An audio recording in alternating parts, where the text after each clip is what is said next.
do want to ask, we're really big on books here, and I do a lot of book reviews. If you could just recommend 3 books to someone, maybe another mom like me out there, to get interested into all of this, what would you recommend? Or 3 of your top favorite books, or 3 books to get someone excited and into the game?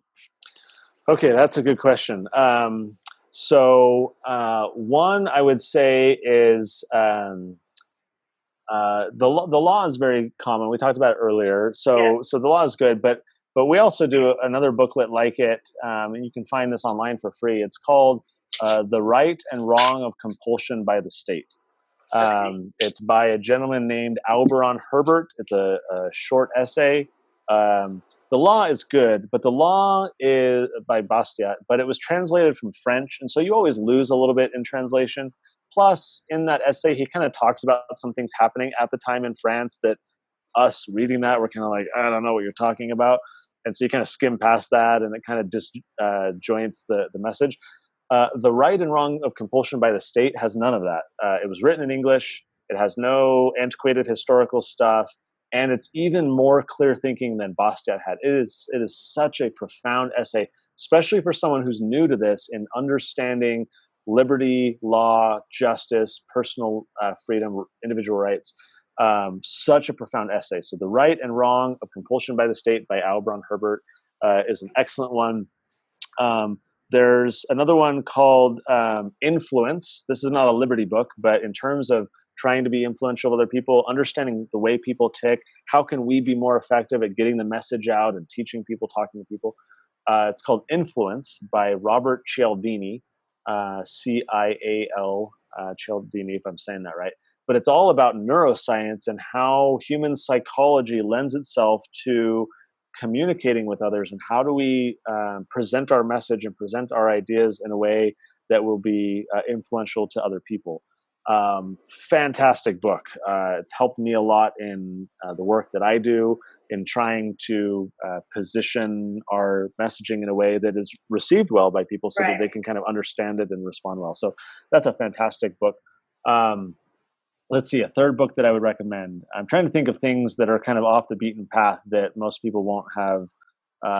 You give this one away too with the book, Civil Disobedience. Yep. Is that another one you would recommend? Civil Disobedience is fantastic. That one's a little controversial, I think, for a lot of families, because the idea of defying authority or whatever is a little countercultural for a lot of people, which I can totally understand. That one is good. Not everyone is gonna. I'm trying to think of something that they're gonna like take action on and like really try to implement. I don't think someone's gonna read Civil Disobedience and like, let's compile a list. Yeah, exactly. Let's get the list going of all the things I'm gonna go break the law on now and try not to do. I'm looking over at my books. I have like some of my big. That one's fantastic. What's it called? By Larry Reed. It's sitting right there. Real Heroes. That's what it is.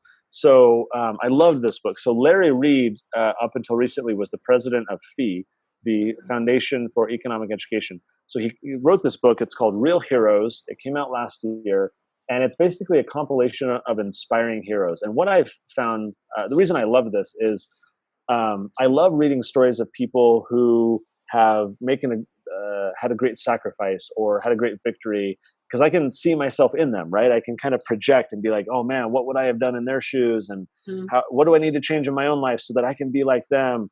I think that's why I like scripture, right? I love reading the Bible and being like, oh my gosh, look at what this person did. When Peter stands up, right? So Jesus, I'm going to wax religious just for a quick second, but you said most of your followers are Baptist, right? So Jesus dies, Peter and the apostles continue to preach, the Sanhedrin is ticked off, the Pharisees and the Sadducees are upset because they thought that Jesus' death would kind of end all the rabble rousing. They lock Peter and the apostles in prison. They beat them. They release them and they say, stop preaching, but they continue to preach. Right. So they bring them back in prison. They bring them back before the council.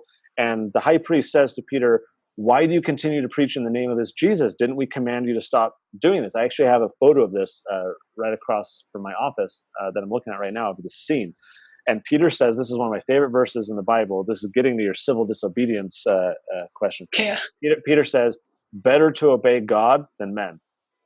And I'm like, yeah, that's exactly, so that's why I like Real Heroes by Larry Reed, because there's these stories of people who were willing to stand up for what was right at great personal cost, at great sacrifice. And I'm very inspired by that, because I think there's going to be a time in all of our lives when we have to rise to that occasion and figure out if we're willing to, sacrifice convenience or comfort or physical, safety or whatever to do the right thing. And so that's another great book I would recommend by Larry Reed. It's called Real Heroes.